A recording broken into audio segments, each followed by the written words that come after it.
my name is Iza Kawka and I work for ENZY in UK as a project manager. Today we are going to talk about soil characteristics and maintenance as a part of our new project Growing Skill on Farms for Budding Learners with Disabilities. Here you can find some general tips how to plan our job for our students to make everything easier for them. First of all, we should think about the tools, what they are going to need in the garden. Then we should think how they can carry the tools to the garden. Before any job, we should think about a little bit of exercise to make their muscle relax. For example, students can do a little bit of stretching and bending. We should stick to one job at a time and organize some breaks for them. That's very important to remind them all the time about the safety rules to keep them safe all the time. Let's talk about some history. The concept of organic agriculture were developed in the early 90s by Sir Albert Howard and others who believed that the use of animal manures, cover crops, crop rotation and biological-based pest control resulted in a better farming system. Howard, having worked in India as an agricultural researcher, gained much inspiration from the traditional and sustainable farming practice he encountered there and advocated for their adoption in the West.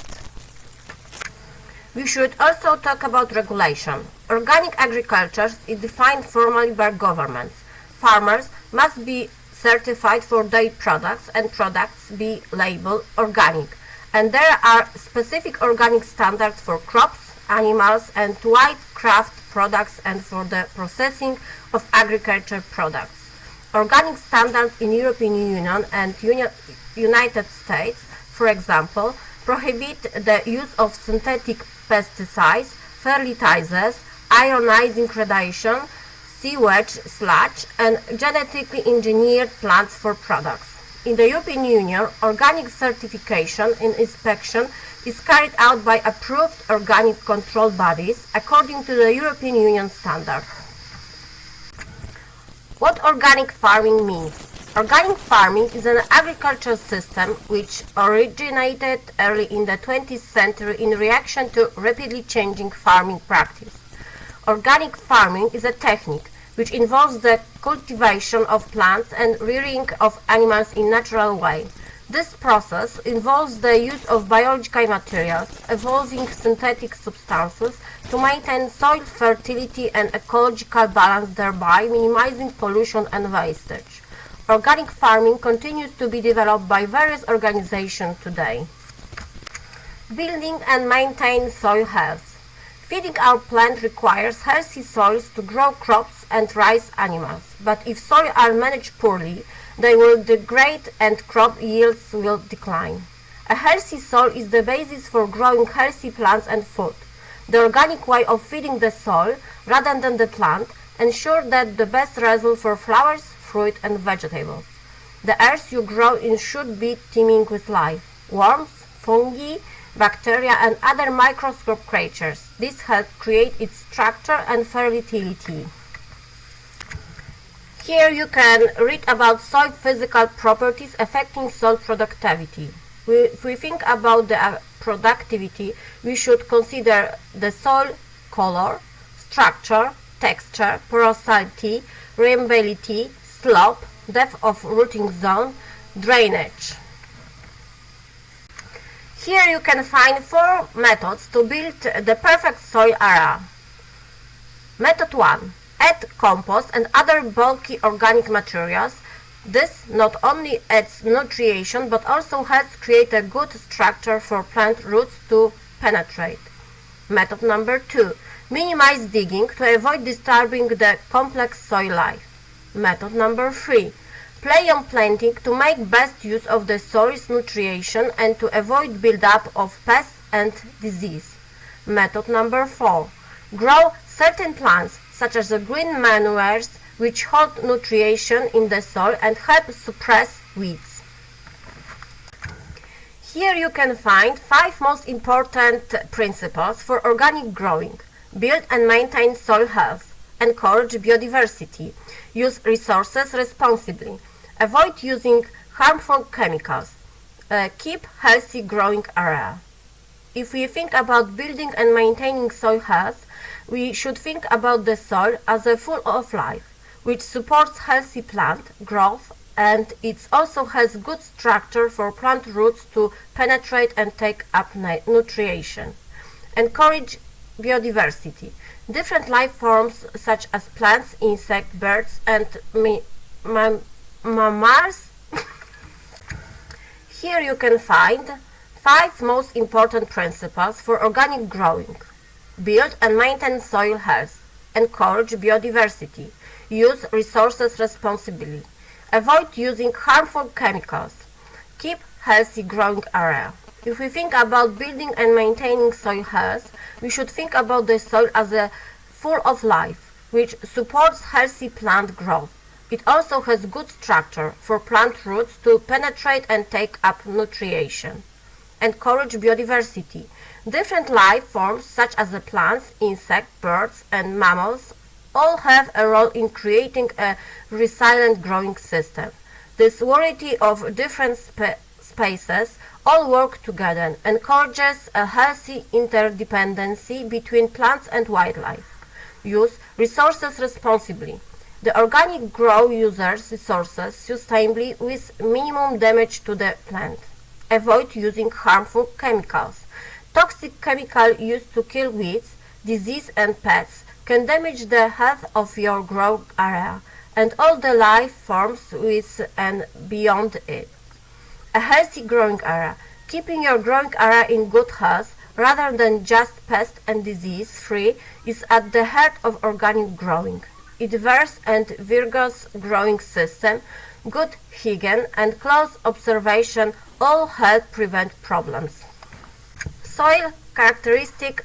Soil structure. Soil structure is arrangement and organization of the particles and substances that constitute soil. Soil structure describes the way particles in soil are tracked together to form shapes called pads and the way those pads are arranged. Just like texture, soil structure affects the way water and air move through soil. Different types of pad fit together in different ways. Some soil structures have large space for water and air to travel through, while others have small spaces. Here on the slide you can find differences between well-structured soil and poorly structured soil. The size, shape, arrangement of these soil salts and the spaces between them influences the soil's capacity to retain and transmit air, water, organic and inorganic substances, and its ability to support root growth and development. Management of soil structure and aggregate stability are important to maintain and improve soil productiveness, enhance porosity, decrease erosion, and increase agricultural productivity. Soil texture. Texture indicates the relative content of particles of various sizes such as sand, silt, and clay in the soil. Texture influences the ease with which soil can be worked, the amount of water and air it holds, and the rate at which water can enter and move through soil. Large pores make it easy for air and water to move through soil. If water can move through soil easily, it's not stored for plants to use. This is bad news for most plants that need water around to grow. Now we are going to show you a quick field test to determine soil texture. Here are 2 very simple tests you can perform. First test. Throw the ball test. Take a handful of moist soil and squeeze it into a ball. Throw the ball into the air about 50 centimeters and then catch it. If the ball falls apart, it's poor soil with too much sand. Second test. Squeeze the ball test. Take a handful of soil and wet it, so that it begins to stick together without sticking to your hand. Squeeze it hard, then open your hand. If the soil retains the shape of your hand, there is probably enough clay in it to build a fish pond. If the soil doesn't retain the shape of your hand, there is too much sand in it. How to find the approximate proportion of sand, silt and clay? We call it the bottle test. Put 5 centimeters of soil in the bottle and fill it with the water. At the bottom is a layer of sand. In the middle is the layer of silt. On the top is a layer of clay. If the water is still not clear, it's because some of the finest clay is still mixed with the water. On the surface of the water, there may be a bits of organic matter floating. Measure the depth of the sand, silt and clay, and estimate the approximate proportion of each. Color of the soil. The easiest property of soil to spot is its color. Color tells us about soil's nutrients. For the most part, the darker a soil is, the more nutrition it has to support plant growth. The dark color comes from decaying organic matter, materials from living things. Think about what happens to banana as it starts to rot. The yellow peel turns black. This is the same process that happens to organic matter in soil. Soil color is usually due to three main pigments: black, red, white. Black means from organic matter, red from iron and aluminium oxide, white from silicates and salt. Soil temperature. Soil temperature is important to gardeners, especially when it comes to spring planting. Many seeds need a certain minimum temperature before they will germinate. Factors influencing soil temperature. Local climate. Soil temperature is highly correlated to air temperature. Slope, steepness and aspect. Topography. Topography influences microclimates. For example, cool air flows down from mountain tops along ranges and settle in low parts of valley. Soil and air temperature is these ranges and low area may be lower than the elevated area adjacent to them. Cover. Plants shade the soil, reducing the temperature. In addition, growing plants cool the temperature through transpiration. Soil color. Darker colored soil absorb heat more readily than lighted colored soils. Horticulture practice. Seed germination, growth and development of plants. Measuring soil temperature. Soil temperature can be easily measured by using thermometers. Some of the thermometers normally used in soil work include mercury or liquid in glass, bimetallic, boron or electrical resistance thermometers. Investigating soil temperature. Create a fresh pilot hole around 10 cm deep. Immediately insert the thermometer probe. Wait for 10-30 seconds and record the reading.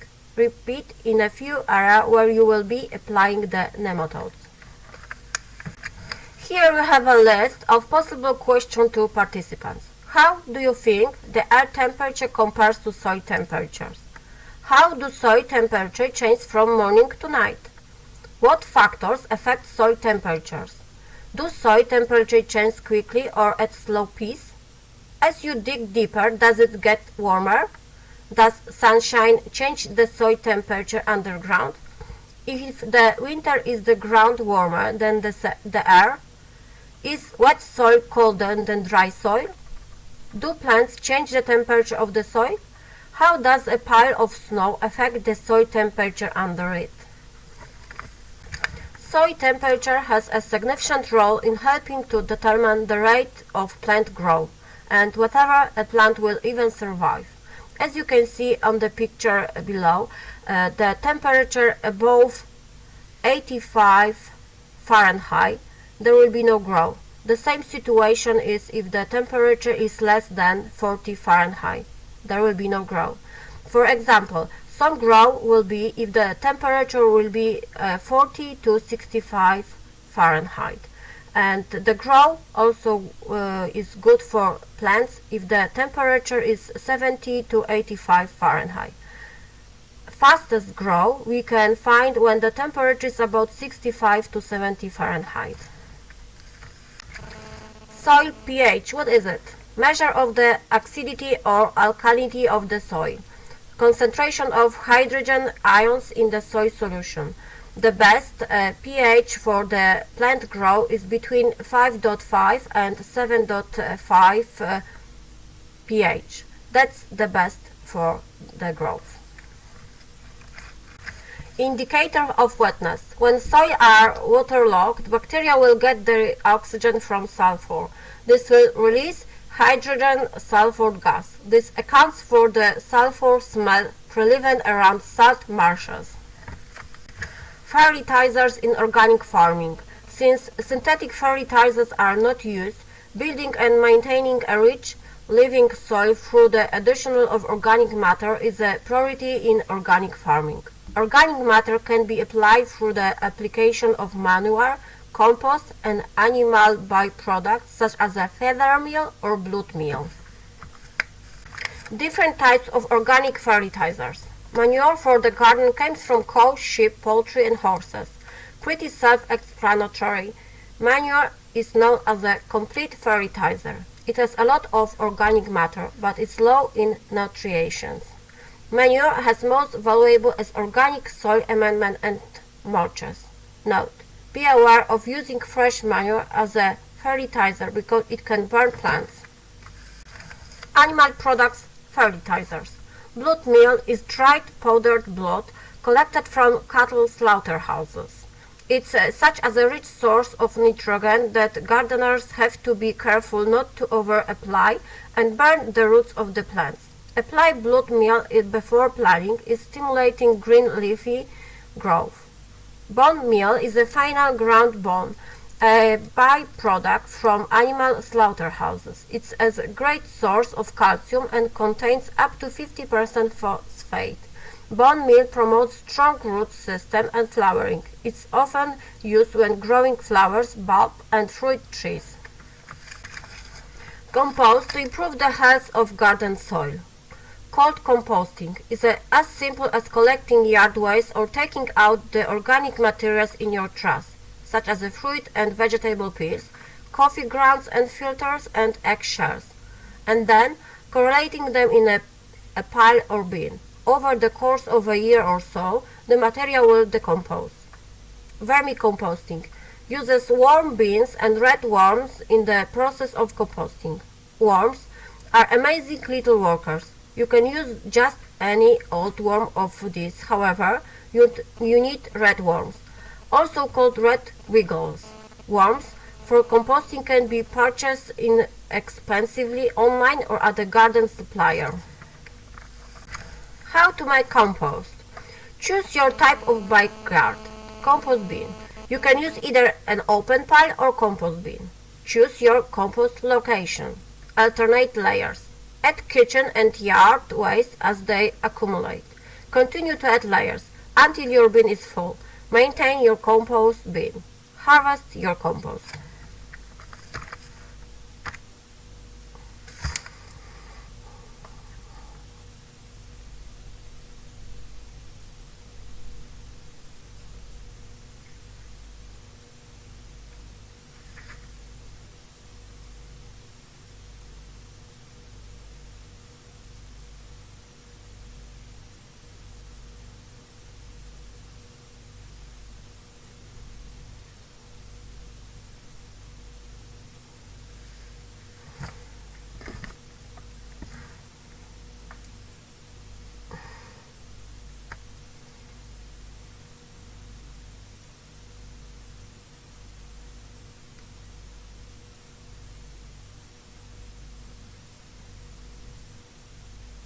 Feces.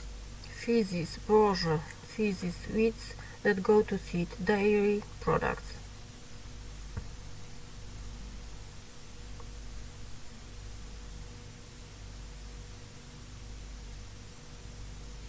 Dairy products. Feces, dog or cat feces, sawdust or chips from pressure treated wood. Oto these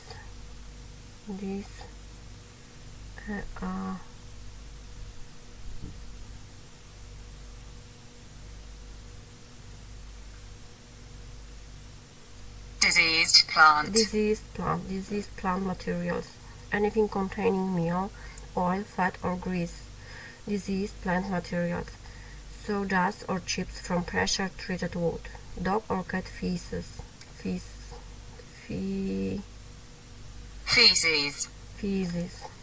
dog or cat feces, weeds that go to seed, dairy products. Think twice before adding citrus peels, onions and garlic to your homemade compost pile.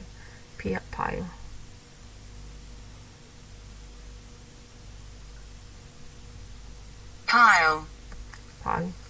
It's believed that these materials repel earworms. Repel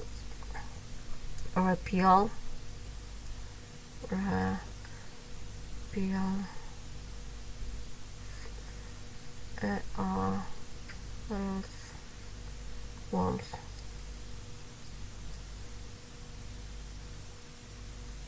Repel earthworms. Wow. Repel earthworms. Repel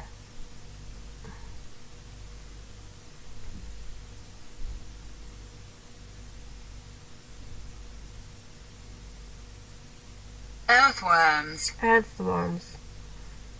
Earthworms.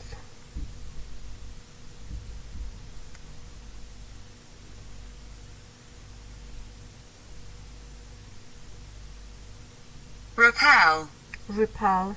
Repel earthworms, which are a vital part of your garden.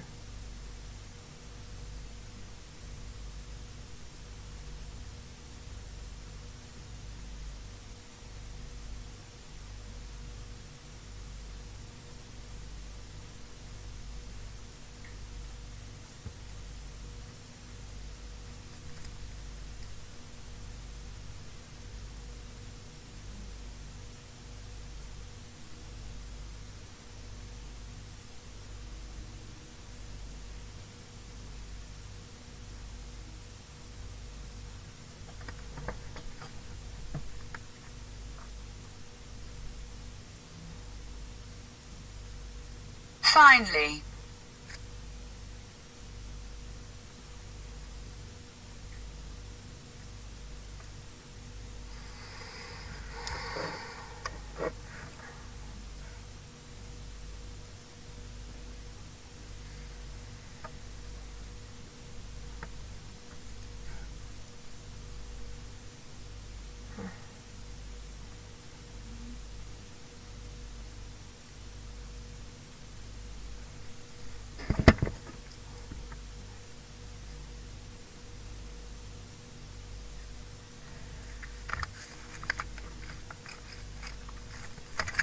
What to add to your compost? Fruit scraps, vegetable scraps, coffee grounds, eggshells, grass and plant clippings, dry leaves, finely chopped wood and dark chips, shredded newspapers, straw, sawdust from untreated wood. Hints and tips. Think twice before adding citrus peels, onion and garlic to your homemade compost pile. It's believed that those materials repel earthworms, which are vital part of your garden. Newspaper can be added to compost heap, but in any quantity it should go for recycling into more paper. Cardboard, paper towels and other paper items can be scrunched up and composted. They are particularly useful where kitchen crumbs make up higher proportion of the compost ingredients. Glossy paper takes a long time to rot down. Colored inks are quite safe to compost. What not to compost? Anything containing meal, oil, fat or grease. Diseased plant materials. Sawdust or chips from fresh trimmed wood. Dog or cat feces. Wheat that go to seed. Dairy products. Best organic practice. Use homemade compost. This improves the soil structure, its biological activity and its fertility. Keep the soil covered, either with growing plants or organic mulch or green manure. This protects and improves the soil so that it's not left bare for weeds to flourish or valuable nutrition to be washed away. Don't try to change the soil too drastically. It's better to grow plants best suited to your soil type, rather than pump the soil with unnecessary acid or alkaline substances. Minimize digging. Digging disturbing the complex system of life within the soil. It is possible to follow the no-dig technique, which uses an organic mulch to suppress weeds, avoiding the need to dig. Grow green manure. These plants can improve soil structure and some will increase its fertility by capturing essential nitrogen. Rotate your vegetable crops. Plan your planting year after year to grow a succession of different vegetables in the same area.